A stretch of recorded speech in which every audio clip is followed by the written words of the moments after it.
this lecture, I'm going to discuss the nature of justification and the structure of justification when it comes to knowledge, focusing particularly on a puzzle, the puzzle of the infinite regress of justification. Now, when it comes to knowing things, we can safely assume that knowledge involves justified true belief, the JTB account of knowledge, plus some consideration X to handle the Gettier cases, which we discussed previously. And if we sort of assume that, at the very least, that justification is involved in knowing, then it seems like justification is important to know. In fact, it's very important to know because truth and belief, while also important, aren't really things that we have as much control over. We don't have we can't go become, more believed, or, the truth is either out there or it's, not when it comes to a belief. Truth is objective. It's not something you have control over that you can do anything about. And similarly, your beliefs, the beliefs that you have, are more often than not kind of automatically formed by the cognitive systems that are in, our belief forming processes. When it comes to seeing something, you just have a belief about it, right? You see your hand in front of you, you believe that there's a hand there. When we make inferences from one set of propositions to another, we automatically come to have new beliefs. These things are, in some sense, like the construction of them are out of our control. Whereas justification, the reasons for our beliefs, are something that we can go after in a way. We can go try to find more evidence for the things that we believe. So given the idea that justification is rather important for knowing, it's really important to know exactly what it is that it is to be justified, or what justification is, or what justification confers onto beliefs that make them, true beliefs that make them knowledge. So what exactly is justification? What is it to have a justified belief? Well, there's one view that's rather popular called evidentialism. Evidentialism is the idea that justification for one's beliefs basically it just involves having evidence. S's belief that B is justified if and only if S has sufficient evidence that B is true. So the idea here would be that justification requires sufficient evidence, or just is sufficient evidence for a belief. But what exactly is it for something to be evidence? And what does it mean for something to count as sufficient evidence? So what exactly is evidence? At least one kind of weak constraint that we might place on calling something evidence is that evidence is anything that supports that a proposition is true, and that counts as then evidence for that proposition. So anything that in some way lends you to believe or helps you to think that something else is true, some proposition is true, that thing is going to count as evidence for that proposition. So let's take this example. Take the proposition P that snow is white. What kind of evidence might you have for that proposition? Well, here's something that counts. You take these two other bits of information and put them together, namely that snow is the same color as clouds in the sky most of the time, non-stormy clouds, and the information that non-stormy clouds are white, right? If you take those two pieces of information together, then it seems like they support the proposition that snow is white. Like if you were to ask, why do you believe that snow is white? The obvious answer is supposed to be, just look at it. Doesn't it look white to you? But, if you had to give some evidence, you'd say, oh, well, here's something that we all know is white. And look, these two things have the same color. But what is the nature of sufficient evidence? What does it mean to have sufficient evidence? Well, evidence itself can mean some evidence that you have for a proposition, or it can mean all of your evidence for some proposition. When we talk of sufficient evidence for a particular belief that you have, that requires all or a totality of a person's evidence, right? So sufficient evidence requires that we take into consideration everything that the person has that supports the particular belief or proposition that we're interested in. So suppose you have some evidence for proposition P, but more evidence for the negation of P, not P, right? More evidence against P. Well, then you're going to have insufficient evidence for P. So take the example, like, that you have COVID. And what you know is that you've had 3 tests for COVID, 1 positive test and 2 negative tests.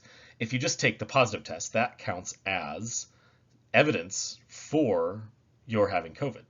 But you have 2 negative tests as well, and those, in a way, count more strongly against that you have COVID. And so, taken all together, you would have insufficient evidence in this situation to believe that you have COVID. The belief there wouldn't be justified. In fact, probably the belief in the opposite, that you don't have COVID, would be justified. Now return to our dumb example again. Suppose you have evidence for proposition P that snow is white, and the evidence is proposition Q and proposition R. Q being the proposition that clouds are white, and R being the proposition that clouds and snow are the same color. You also have some counter evidence, and that counter evidence is that sometimes snow looks different from clouds, right? Well, question, in this situation, do you have sufficient evidence for believing in proposition P, even in the face of the counter evidence? Well, probably, given generally thinking a number of other things that you probably know. An issue here, though, can sort of begin to creep in. You might have started to think, well, wait a minute, okay, so if we've got P, the proposition snow is white, and it's justified by the propositions Q and the proposition R, well, how do we know Q and R? And how do Q and R confer justification onto P? Like, suppose, the person that is that we're asking about, snow and whiteness is blind. How could this person possibly know that, Q and R know that snow is the same color as clouds and that clouds are white? What exactly is it that's supporting Q and R, right? If P is supported by Q and R and nothing else, but Q and R aren't supported on their own, how then could P possibly be supported by Q and R? I mean, Q and R, they too seem like they need some justification. Suppose, for instance, that S, our blind person here, does have justification for Q and R, right? They have this friend, A, and A has told S that snow is the same color as clouds and that clouds are white. So Q and R are justified here, but what exactly are they justified by? Well, they're justified by Z, where Z is the claim that things that person A says are trustworthy, right? Person S believes person A and believes that person A is trustworthy. And so now we've got Q and R backed up by Z. So now we have a picture that kind of looks like this. P is, that snow is white is backed up by Q and R, where Q and R is that clouds are white and that snow is the same color as clouds. And Q and R are backed up by Z, where, person A said Q and R and person A is trustworthy. But now what supports Z? Don't we need some further justification for Z now? How do we know that person A is trustworthy? So now Z, it seems like, must be justified in order for Q and R to be justified, right? Because if we can't believe Z, if there's no reason to believe Z, to think that person A is trustworthy, why should we believe what person A says? So Z needs to be justified in order for Q and R to be justified so that they can confer justification onto P. But how do we justify Z? Do we just reach for further propositions, like that person A has been trustworthy in the past, or that person A, just took a truth serum? Sure, I guess we could appeal to further propositions, but is that really going to help at this point? We're looking for justification, and it seems like what we just keep getting is more and more propositions, and every time we come across a new proposition, we realize, oh, I need a good reason for that proposition. I need more justification for that proposition. I need justification for this basic proposition that confers justification. So every time I come across a new proposition, a new belief that I have that's going to support these other beliefs, going all the way up to that snow is white, it seems like I need more justification. And now what's becoming a problem here is that we're getting ourselves into an infinite regress, because it seems like there's no plausible place or way to stop this request for further justification of beliefs or propositions. So now, what exactly is it that we can do if we find ourselves in an infinite regress, particularly with respect to justification? And this is a classic problem in the philosophy of epistemology. It's what exactly should we do when it comes to the regress of reasons, the regress of justification, when it comes to thinking about how we ought to say that we are justified ever, if at all. And there are three main options. Really, there's four, but three that are actually, responsive to the problem. One, we can accept the infinite regress, which is a view called infinitism, which basically just says, yep, justification is infinite. Two, we could say, no, justification ultimately bottoms out somewhere, and this view is called foundationalism. Three is the suggestion that basically justification kind of loops back on itself, or consists in something like a coherent web. This view is called coherentism. And then the final view, the sort of non-starter or unresponsive view, is to simply reject the entire notion of justification and go in for some kind of skepticism about the very possibility of ever being justified in your beliefs.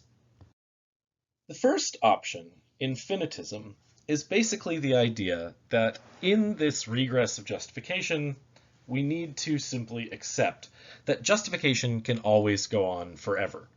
So for anything that you think that you know or that you believe, someone can ask you why you think that, and ultimately you don't get to answer with just because, right? You have to actually give further reasons, or at the very least, further reasons are always available to you, right? So ultimately on this view, justification just keeps going, and we're sort of stuck in this never-ending cycle or never-ending regress of justification. There can always be another reason that's found ultimately to justify some particular belief. Now, why should we not accept infinitism? What would be the downside to saying justification just works this way? Well, one problem is no individual human being has an infinite number of beliefs, right? So right now, there's a lot of things that you believe that you're not currently thinking about, but to say that you have an infinite number of beliefs, well, that would be pretty absurd, right? I mean, you don't have an infinite amount of space in your head or anything like that. And if justification is in some way infinite, well, then it would seem that you clearly must not be justified in your beliefs if ultimately you need to have an infinite number of beliefs to justify anything that you believe at all. So if you need a belief to justify your other beliefs, infinitism seems impossible, just on the basis of the idea that it seems like nobody has an infinite number of beliefs, and we would need an infinite number of beliefs in order for infinitism to be true. So no one would ever be justified. And it seems like people really are justified in some of the beliefs that they have. So infinitism seems problematic. Option two is a little bit more palatable. Foundationalism. This is probably the most classic view, and we'll discuss it more in a moment. Foundationalism says that, well, okay, look, when it comes to this infinite regress of justification, where you get it wrong is in thinking that there's no justificatory bottom, that there's no place at which it's fine to just say, you know what, this is where I'm going to stand. This is where I'm going to, this is where everything ends. The foundationalist view basically claims that either there's a bottom row of fundamentally justified beliefs, right? Where there's just, you got one justification to another justification to another justification, and then there's just one at the bottom that's sort of the foundational justified belief. Or it claims instead that there's something at the bottom that's sort of itself not justified, but that confers justification on all of the beliefs above it.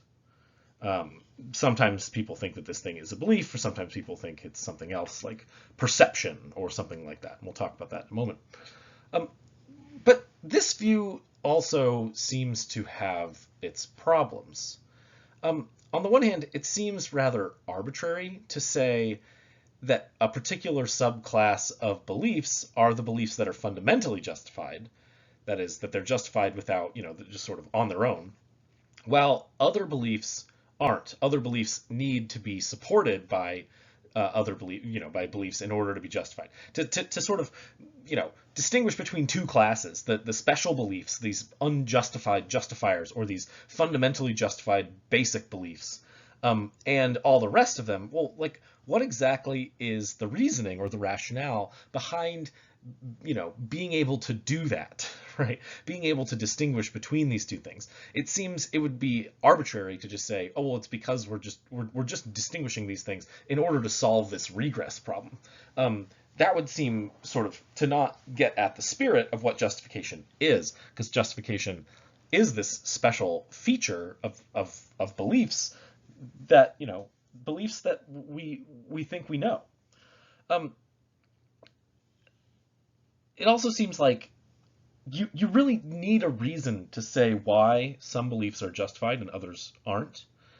And isn't that reason just more justification for fundamentally justified beliefs, right? So if you have these fundamentally justified beliefs and you're like, well, the reason that they're fundamentally justified is this, then it looks like you're justifying them, right? You're giving a good reason for them to be justificatorily at the bottom of this, knowledge foundation.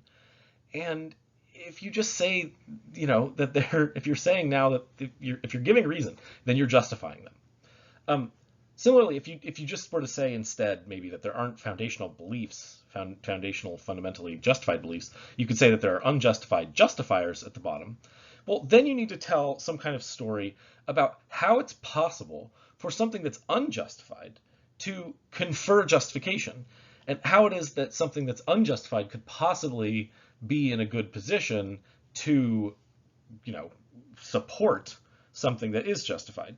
And this kind of story seems like, it might seem like magic. It's like trying to do something, trying to, I don't know, bake a cake with your hands tied behind your back. Like, not something that seems like you could necessarily do it, but we'll see. The third possibility to solving the infinite regress of justification is to appeal to a view called coherentism. On the coherentist view, justification is what we might think of as a global property of your entire belief state.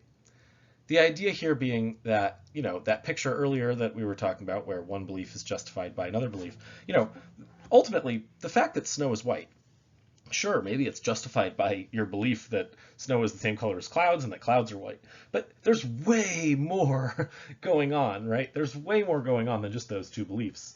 And the reason that you're justified in believing that snow is white is not just those two other beliefs. It's the entire state of your entire belief system. So on this view, coherence, whether or not your beliefs are justified, depends on whether or not they cohere with all of the other beliefs that you've got. And coherence consists in basically whether or not those beliefs are consistent with one another, whether or not they can be true at the same time as one another. All of your beliefs, you might have some beliefs that are deep in there that are inconsistent, and then ultimately your belief system as a whole is incoherent because there's a contradiction somewhere, living in your mind. But for the most part, when you're thinking about, why you believe that snow is white, there's lots of different reasons that you believe that snow is white, like having seen it and being told about it and so on and so forth. And all of these things kind of hang together all conferring a little bit of support to your belief that snow is white. And in this sort of circular or web-like dense knot, you get all of this support that holds for your belief.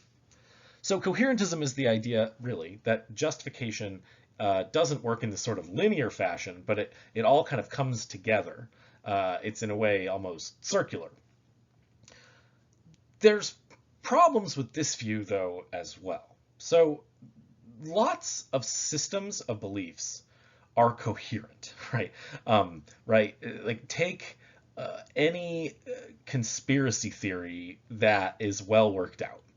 That system of beliefs, that system of the conspiracy theory, is probably coherent. I mean, sometimes they're incoherent. Sometimes conspiracy theorists are nuts, right? But that's the idea. Take the ones that aren't nuts, right? I don't know, your Joe Rogans or something like that. Guys that have conspiracy theories that they're like, yeah, this seems interesting. Now, the conspiracy theories themselves are probably false, right? And in some ways are probably unjustified.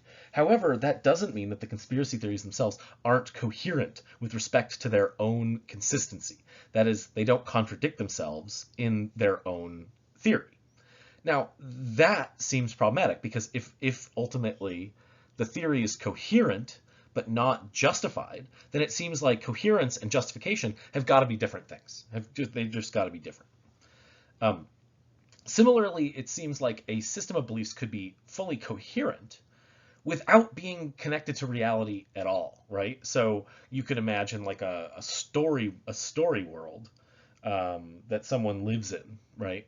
That's fully coherent, and they have a lot of beliefs about what's going on in the story world, but it's all make-believe. And so in that situation, justification about things happening in the real world, it just seems like there wouldn't be any good justification here, even if the system of beliefs constructed in this make-believe world is coherent. Finally, we have the option of skepticism, of course, where we could just deny the infinite regress by saying that it never really happens because it never gets started. We don't actually ever need to know anything, or we can reject that we actually need justification to know anything to begin with. This, at least for other reasons, seems like a somewhat of a non-starter. Generally, skepticism is problematic, and the idea that there's never any justification for anyone's beliefs just seems implausible on the face of it. Now, there's one other way that one might respond to this issue on the whole, and that's by claiming that ultimately regresses aren't that bad, or at least they aren't that bad, depending on what kind of regress this really is. And whether or not the regress of justification is what we call a vicious regress or an innocent regress. An example here of an innocent regress would be like, okay, so suppose that you believe P, you believe that snow is white. So then it seems like, okay, well, if you believe that snow is white, or you know that snow is white, well, then it seems like you know that you believe that snow is white, right, P. And if you know that you believe P, well, then you believe that you believe P, right? And then if you believe that you believe P, well, then it seems like you also believe that you believe that you believe P, right? We can continue on with this kind of seeming regress, except that it's not really a regress at all, right? It's just every time you come to recognize, that you know something, you also at the same time can recognize through that you know it, or that you believe it, and so on, right? All the way down the line. That's not a vicious regress. It's the kind of thing that just happens all the time. You get this kind of cyclical spiral of reasoning. Whereas a vicious regress, in this case, is basically something that points out how it's not possible for anything to get off the ground in the first place, right? So vicious regress is to say, okay, so in order for something like A to be the case, then something else with B must be the case. But in order for B to be the case, then C must be the case. And in order for C to be the case, it keeps going down. And ultimately, it doesn't seem like there's ever going to be a place where anything gets started. And if nothing can get started, then we can never get all the way up to A. And so the thought here is something like, well, okay, take the regress of justification. Is the regress of justification a vicious regress, or is it an innocent regress? Do you need some beginning of justification in order for justification at the higher levels to ever get started? Or does it just come kind of for free? And ultimately, some of the responses to this view, in particular the foundationalist response, kind of basically says something like along those lines. Here's an example of an argument for foundationalism taken from the existence of the infinite regress, right? So this is in part of the reading, and this view is an attempt to say, look, there's got to be these things, these like justified basic beliefs or something like that. So premise one, either there are justified basic beliefs, or each justified belief has an evidential chain, that is, evidence that goes back behind it that supports it, that either terminates in an unjustified belief, is an infinite regress of beliefs itself, or is circular. That's premise one, is those are basically the three options. If either they're justified basic beliefs, which is what the foundationalist wants, or these other three options occur. Premise two, but beliefs based on unjustified beliefs are not themselves justified, and so no justified belief could have an evidential chain that terminates in an unjustified belief. So that's going to knock out part A of premise one. Premise three, no person could have an infinite series of beliefs, so no justified belief could have an evidential chain that is an infinite regress of beliefs. That knocks out part B of premise one. And premise four, no belief could be justified by itself, so no justified belief could have an evidential chain that is circular. And that is going to knock out C. So from this view, given premise one, it's like either there are justified basic beliefs, or A, B, or C, but it's not the case that A, it's not the case that B, and it's not the case that C. So the conclusion follows, it must be the case that there are justified basic beliefs, which is what the foundationalist wants. Given this argument as it stands, we can now sort of classify each of the different views in how it would respond to this argument for foundationalism.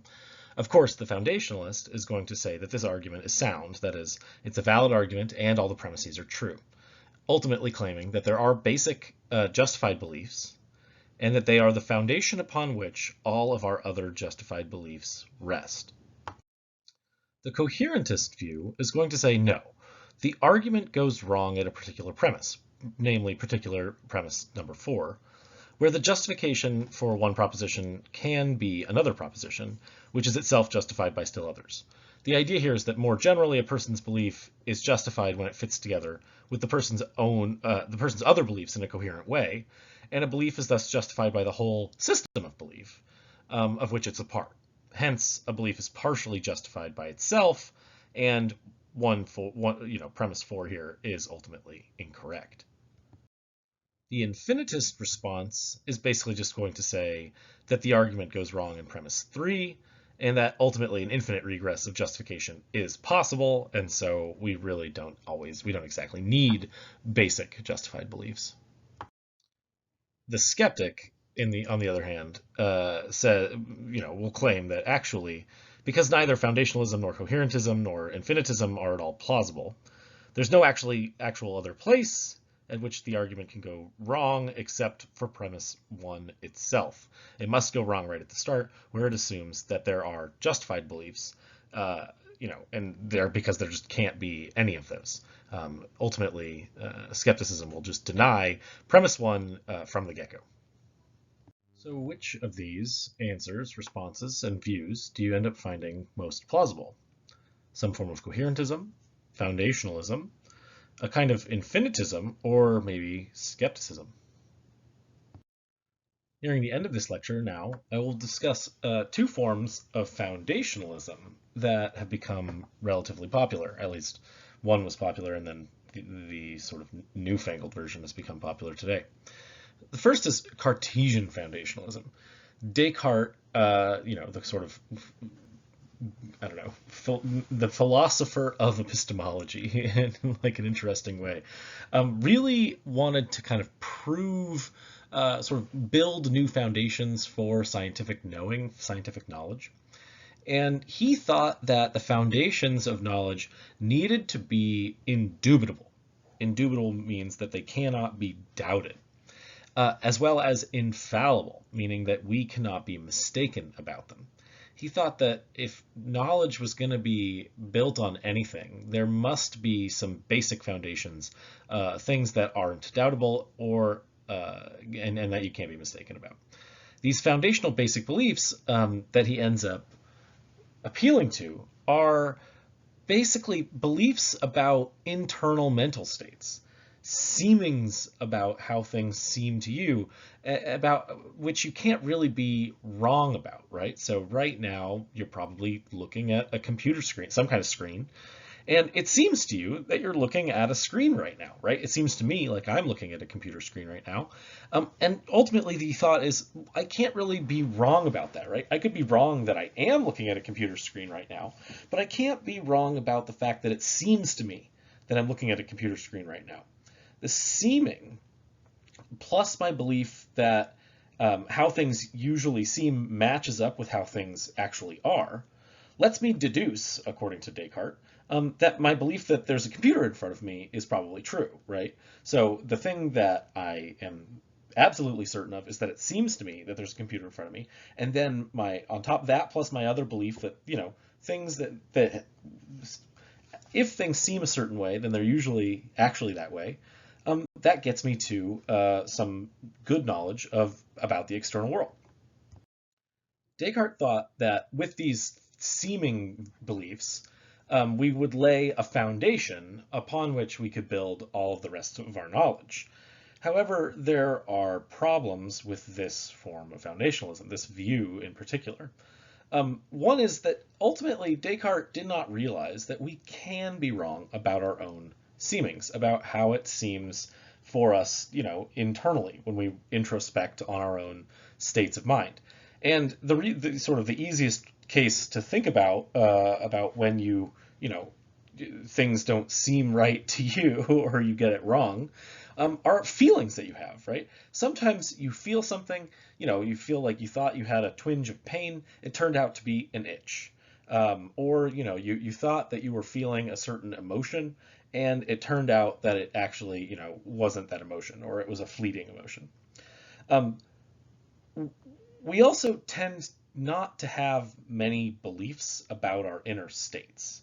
So it's kind of weird to think that they're the kinds of beliefs that are ultimately foundational for us to build the rest of our knowledge upon, right? I mean, like, I usually, I don't usually go around thinking, oh, well, it seems like I'm awake this morning, and it seems like there's, a coffee pot in front of me, and it seems like the coffee pot is making coffee. And then going from, my beliefs about my seemings, about the states that I'm in, to, like, justifying or inferring that reality is as it is in front of me.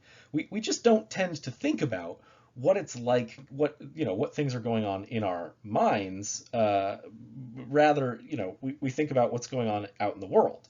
And if we need to justify all of our beliefs about the world by appealing to our beliefs about our inner states, well, then that seems like more often than not, we're simply acting in the world in an unjustified way because we're not thinking constantly about what's going on inside of our own minds.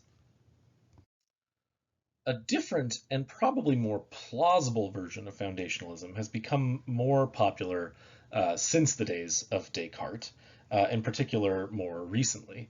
And this form of foundationalism is what we might call modest foundationalism.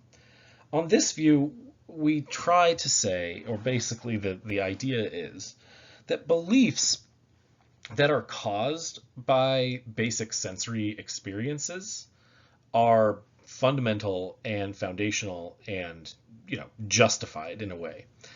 These things are basic in the foundationalist sense of their foundational beliefs that can confer justification without thereby having to be justified exactly in the same way by other beliefs.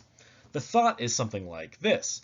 Look, the beliefs that are created by our perceptual system, right? When I look at my hand, I all of a sudden have this belief that there's a hand in front of me that is created by my perceptual system, by my eyes and my brain working together. And then this belief just pops into my head, but it's not like there's a good reason that needs to be justifying this belief in order for me to know that there's a hand in front of me. These beliefs are justified on the basis of the reliability of the perceptual systems that we use in our everyday lives.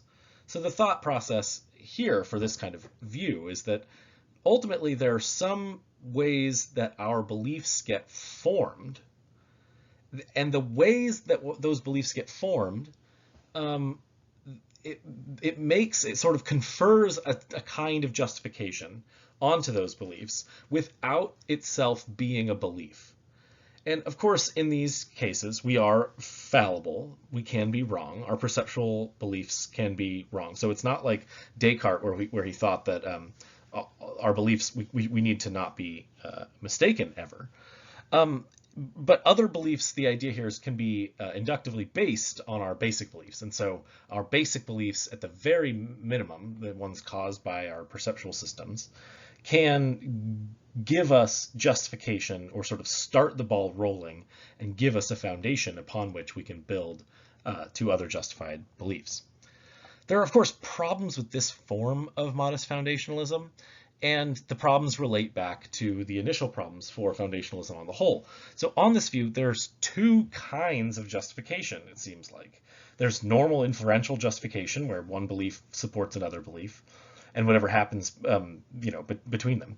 But it's very unclear how perceptual states, how it is that you're seeing your hand, somehow justifies your belief that you see your hand. So it seems like it makes sense how one belief can justify another belief, but it makes much less sense to say how one experiential state with all the bells and whistles and feelings involved can somehow confer this special thing that we call justification, or count as evidence for a particular belief. And so you get these two puzzles, right? On the one hand, the puzzle is it's very unclear what exactly it means to say that a basic belief or a non-belief confers basic justification onto a basic belief, while at the same time it seems unclear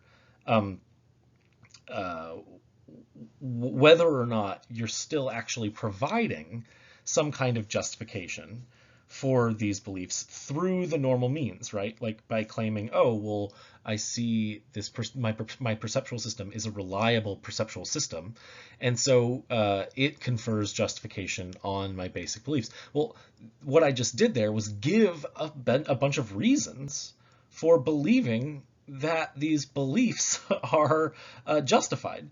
Well, okay, so now it looks like I'm back in this game of justifying these beliefs from a different direction. And so again, this kind of modest foundationalism, while plausible and good for stopping the regress, doesn't seem totally adequate. At least there are certain aspects of it that seem like it still might need more work. Wrapping up, and in conclusion, I think it's helpful to think about this puzzle in terms of two analogies.